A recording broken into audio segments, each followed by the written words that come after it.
Hey there again, this is Michael. I was wanting to return back to introducing you to some of my favorite books in my library. The last one that we went over was a book dealing with church and church issues and structure and understanding church from a biblical perspective. And this next book, in a way, kind of ties off of that.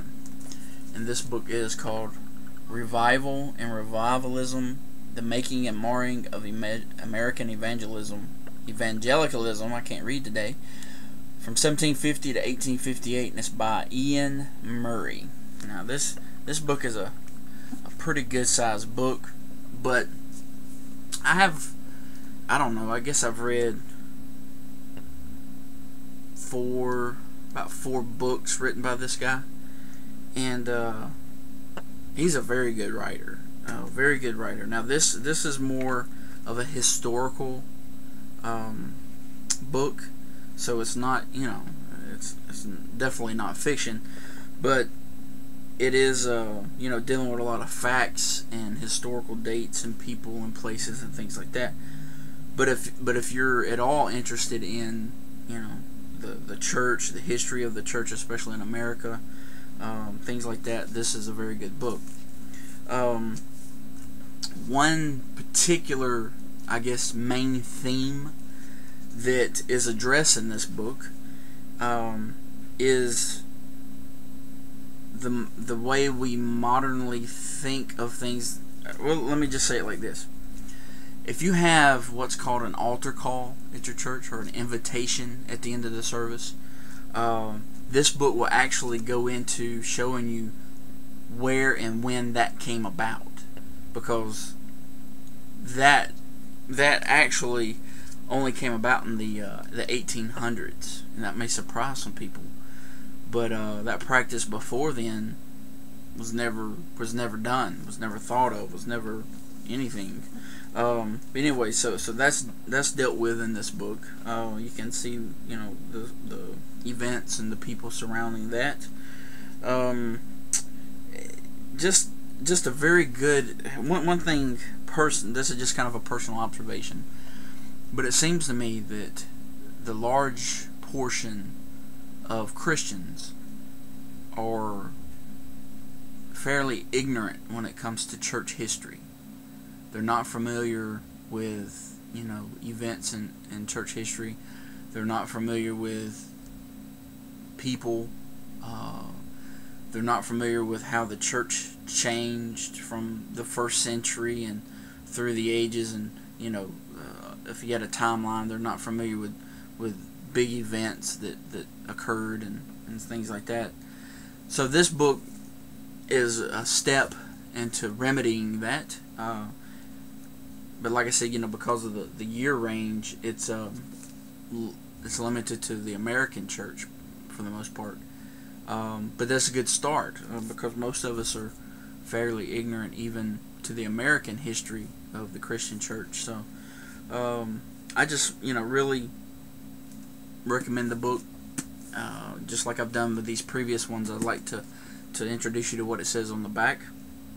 It says, in Revival and Revivalism, Ian Murray has produced yet another historical study of outstanding quality.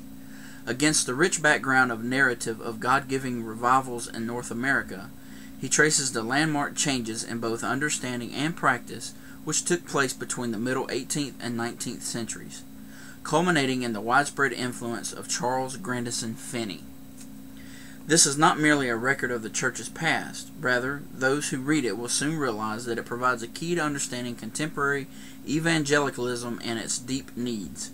It may not be too much to claim that this volume is essential reading for Christians who desire true revival in the churches of our own day. That was actually written by Dr. Sinclair Ferguson, professor of systematic theology at Westminster Theological Seminary. But very good book. I got this one off Amazon. I was able to get a used copy. It's in good shape.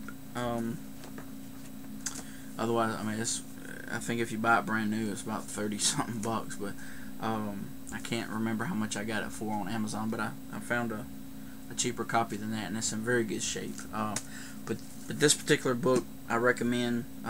Just very good. To introduce you to some of the chapters maybe that's in here. And it's got some pictures too of some people that it deals with. But chapter 1, Samuel Davies and the meaning of revival. Princeton and the first fruits. Glory in Virginia, when theology took fire. The age of the Second Great Awakening. Kentucky in 1800. The emergence of revivalism. 5 leaders in the Northeast. New measures and old revivals. Origins of a great division.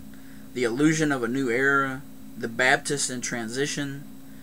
James Waddell Alexander and the New York Awakening. Old and new, past and future. So, just a good book. Like I said, these that I've picked out to show you are, a variation of some that I have personally benefited from. That's the whole reason I'm sharing this to you is because these books that I'm sharing with you impacted my thinking as a Christian the most. I mean, I have a lot of books in here, that I've had to read and chose to read, and have some in my collection that are reference works, things like that.